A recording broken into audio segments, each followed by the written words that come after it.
Sky diam-diam memata-matai kehidupan orang kaya Chris. Rekam rutinitas hidupnya. Tahu Chris suka anggur merah. Dia sengaja berpura-pura bertemu Chris di supermarket secara tidak sengaja. Lalu berpura-pura tidak tahu tentang anggur meminta bantuan Chris. Tentunya dengan tampilan yang cantik. Dia berhasil menarik perhatiannya. Lalu ia meninggalkan. Wanita berpakaian tipis berdiri di depan supermarket. Berpura-pura aku tidak bisa memesan mobil. Chris melihat bahwa tentu saja sang pahlawan menyelamatkan kecantikan itu. Lalu ia mengantar Sky pulang. Tetapi pada saat itu terdengar teriakan di dalam ruangan. Sky menjelaskan bahwa dia memiliki teman sekamar yang gila. Setiap malam ia akan berteriak seperti itu. Jadi hari ini mereka berdebat tentang hal ini. Sekarang ia nggak mau pulang ke rumah. Setelah mendengarkan, Chris segera mengatakan bahwa rumahnya tidak jauh dari sini. Mereka bisa datang ke rumahnya sebentar. Tunggu temannya tidur, ia akan mengantar Sky pulang. Tapi Sky menolak niat baik Chris. Ia ngomong ia sudah terbiasa dengan orang gila ini. Jadi ia membuka pintu mobil dan keluar. Tapi dia berhenti di depan pintu. Teruslah berpura-pura tidak ingin masuk. Tapi ini baru saja dilihat oleh Chris. Dia dengan tegas meminta Sky untuk ikut dengannya. Sky pun masuk ke villa sesuai keinginannya. Setelah minum anggur, keduanya hanya terengah-engah. Chris bangun keesokan harinya. Sky sudah lama pergi. Karena dia tahu waktunya belum matang. Tentu saja Chris memiliki perasaan untuknya. Sampai malam, ia berinisiatif pergi ke bar yang Sky sedang kerja. Ia ngomong ia sukainya. Sky sangat senang setelah mendengarkannya. Dia dengan senang hati menerima cintanya. Setelah bekerja, kalian berdua pergi bersama. Tetapi ketika mereka memesan mobil, mereka bertemu dengan pencuri. Chris melihat itu dan segera melangkah maju untuk menghentikannya. Tetapi pencuri mobil sebaliknya berteriak keras. Sky marah dan melempar botol anggur itu. Ini benar-benar membuat marah si pencuri. Dia bergegas ke arah Cheers dan memukulnya. Yang semua ini sengaja diatur oleh Sky. Setelah mengantar Chris ke rumah sakit, Sky membawa Chris pulang. Tapi kali ini ia hanya bisa menggunakan kursi roda. Ia perlu seseorang untuk mengurusnya. Orang yang paling cocok tentu saja Sky. Sky menyuruhnya sekarang ia harus pulang dulu, nanti ia akan kembali. Chris kemudian memberitahu dia kata Sandy untuk membuka pintu. Lalu Sky pulang ke kos. Bahwa teman sekamar mengambil kesempatan ini untuk mengancam. Dia udah mengetahui bahwa Sky mencuri kata Sandy dari rumah Chris. Dan paksa Sky harus memberikan uang untuknya.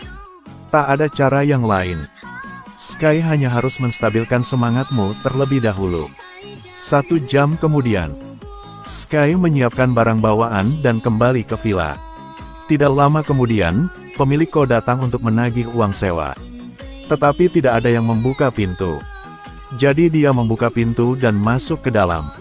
Menemukan teman Sky yang sudah meninggal di bak mandi. Ia dengan panik melapor ke polisi. Di sini Sky mengambil telepon saya sementara Chris tertidur lelap.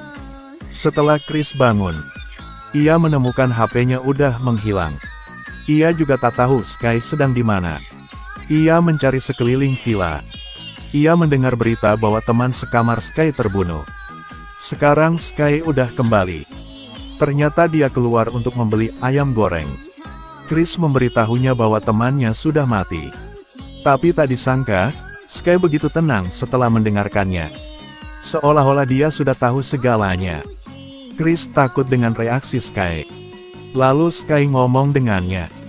Karena aku membunuhnya. Chris sangat terkejut setelah mendengarnya. Ia tidak percaya Sky adalah pembunuh berdarah dingin. Setelah kenyang, Sky menceritakan rencananya. Sebenarnya dia pindah ke rumah kontrakan itu hanya karena mau pemandangan kota. Kebetulan, tempat itu yang bagus dapat melacak setiap gerakan Chris. Pencuri mobil itu juga sengaja diatur olehnya. Chris marah setelah mendengar itu. Beritahu Sky untuk keluar dari villa sekarang juga. Tapi Sky tertawa dan berkata ia nggak mau. Chris ingin kabur. Sky menggunakan ponselnya untuk mengunci pintu. Dia segera merebut HP, tapi didorong oleh Sky.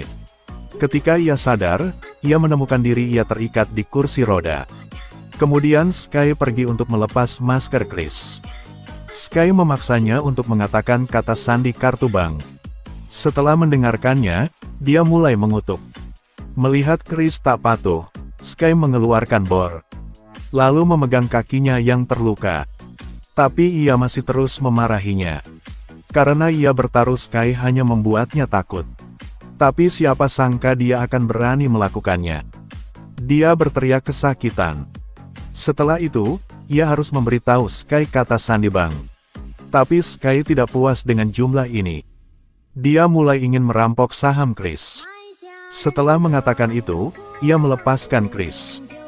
Biar Chris berbicara dengan broker tentang transfer tersebut. Tapi Chris melihat kesempatan itu. Saat dia melepaskan ikatannya, dia mencekik Sky. Tapi karena cedera, ia tidak bisa mengalahkan Sky sepenuhnya. Pada akhirnya, Sky mengambil pisau di sebelahnya dan menikam lengannya. Melihat Chris menolak untuk bekerja sama seperti itu, Sky mengeluarkan video keluarga Chris untuk mengancam. Khawatir keluarga Chris akan disakiti oleh Sky. Di sisi lain, pemilik kos sedang membersihkan kamar. Dia melihat dengan rasa ingin tahu ke teleskop Sky. Hasilnya tepat pada waktunya untuk melihat Sky menyalahgunakan Chris. Ini membuatnya mengerti sekaligus. Di sisi ini, Sky mengutus seluruh jaringan villa, lalu memanggil teman-temannya ke sini. Mereka menjual semua alat yang ada di villa. Mereka tidak tahu gambar di dinding itu sangat berharga. Chris melihat pencuri mobil dan memukulnya udah datang. Chris sangat marah tapi tidak bisa berbuat apa-apa. Setelah menyelesaikan segalanya, Sky mulai ke kantor untuk menjual saham. Tak disangka pemilik kos sudah lama menunggu di jalan. Saat Sky pergi, ia memasuki villa. Tanpa kata sandi, ia tidak dapat masuk dari pintu utama. Jadi dia memecahkan jendela dengan batu. Tapi ini juga mematikan alarm villa. Sky bisa melihat semuanya melalui kamera. Dia segera pulang. Tapi pemilik kos di sini tidak membantu Chris melepaskan ikatannya. Alasan ia tidak mau lapor polisi juga karena ia ingin memanfaatkannya. Dia melepas selotip dari mulut Chris, lalu mulai mengancam Chris. Chris menyuruhnya untuk segera melapor ke polisi. Jika tidak, Sky akan segera kembali untuk membunuhnya. Tetapi pemilik kos itu tidak mempercayai kata-katanya. Meminta Chris untuk memberinya uang dan kemudian berkata, tapi Chris udah habis uang. Ia membiarkan pemilik penginapan mengambil gambar berharga di dinding. Pemilik kos mendengarnya dan segera mencuri gambar itu. Kemudian mulai melepaskannya. Tapi sekarang Sky udah pulang. Pemilik kos melihat ini dan ingin melarikan diri. Tak disangka, Sky langsung mengunci pintu. Pemilik kos hanya bisa bertarung dengan Sky dengan pisau. Siapa sangka Sky akan mencabut pedangnya. Pemilik merasa tak baik. Pemilik kos membawa gambar itu ke atas. Tapi bagaimana Sky bisa dengan mudah mengabaikannya? Melihat pemilik kos melarikan diri dengan panik, Sky sangat sombong. Lalu nyalakan musik di villa. Ia benar-benar menikmati adegan pembunuhan berikutnya. Pemilik kos itu lari ke garasi dan tidak ada tempat untuk pergi. Dia mengangkat pisaunya untuk bertahan. Tapi dia jelas bukan lawan Sky.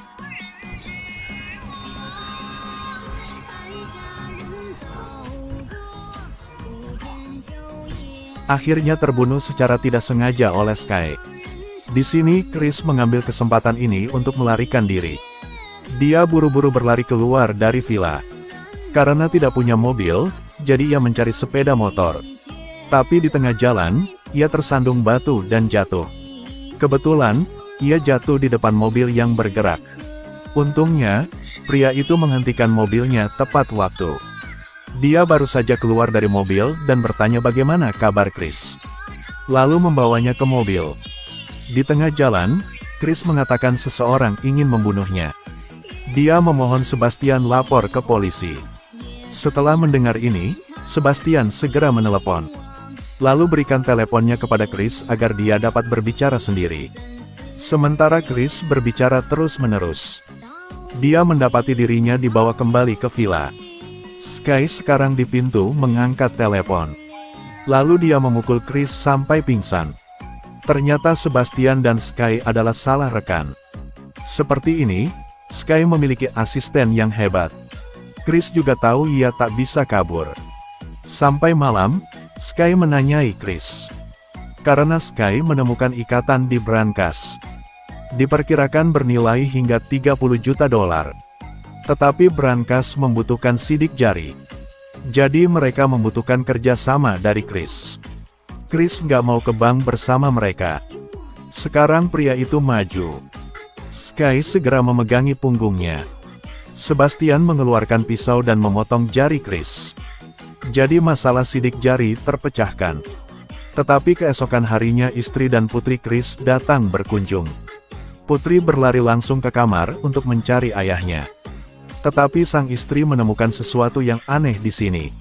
Ketika ia melihat darah di lantai, ia tahu tidak apa-apa. Dia buru-buru memanggil putrinya kembali. Tapi siapa sangka Sky akan memeluk putrinya. Berkat bantuan dari Sebastian, mereka memaksa ibu dan anak itu masuk ke ruang ganti. Dan Chris juga dikurung di sini. Putri takut memeluk ayahnya dan menangis tanpa henti. Sky menyita ponsel mereka. Sebastian sedang menempelkan tangan Chris padanya. Kemudian dibalut dan pura-pura terluka. Lalu mereka pergi ke bank. Ingin menggunakan nama Chris untuk membuka brankas. Tapi saat cek sidik jari gagal terus. Manajer mengetahui bahwa tidak apa-apa dan ingin melaporkannya ke polisi. Tak disangka itu akan berhasil pada detik berikutnya. Mereka dengan cepat mengambil kunci untuk membuka brankas. Tapi tidak ada pun di dalamnya. Sebaliknya, cuma ada surat-surat yang tidak memiliki nilai. Di sini Chris menyuruh putrinya merangkak keluar melalui saluran ventilasi. Ini juga ditemukan oleh 2 orang dalam perjalanan pulang. Mereka sangat marah. Setelah pulang, Sebastian memberi Sky pistol. Menyuruhnya membunuh semuanya. Tapi mereka tak ada di sini. Sebastian dengan hati-hati mencari sekeliling. Saat membuka pintu tiba-tiba Chris menyeruak keluar. Tapi pada akhirnya, ia bukanlah saingan Sebastian. Lalu ia dipukuli. Mendengar suara, Sky bergegas membawa pistol ke sana. Dia buru-buru bertanya di mana obligasi itu. Tapi Sebastian mendesak Sky untuk menembak dengan cepat. Sky tidak mau mendengarkan pria yang memerintahnya. Lalu ia membunuhnya. Sementara Sky tercengang. Chris meraih bahu Sky dengan kapak. Lalu angkat telepon di tanah cepat lari. Pertama-tama, ia mematikan semua lampu di rumah. Kemudian gunakan teleponnya untuk mengirim sinyal mara bahaya. Ia mengawasi tindakan Sky. Saat dia tidak bisa menemukannya, kamu menyerang dari belakang.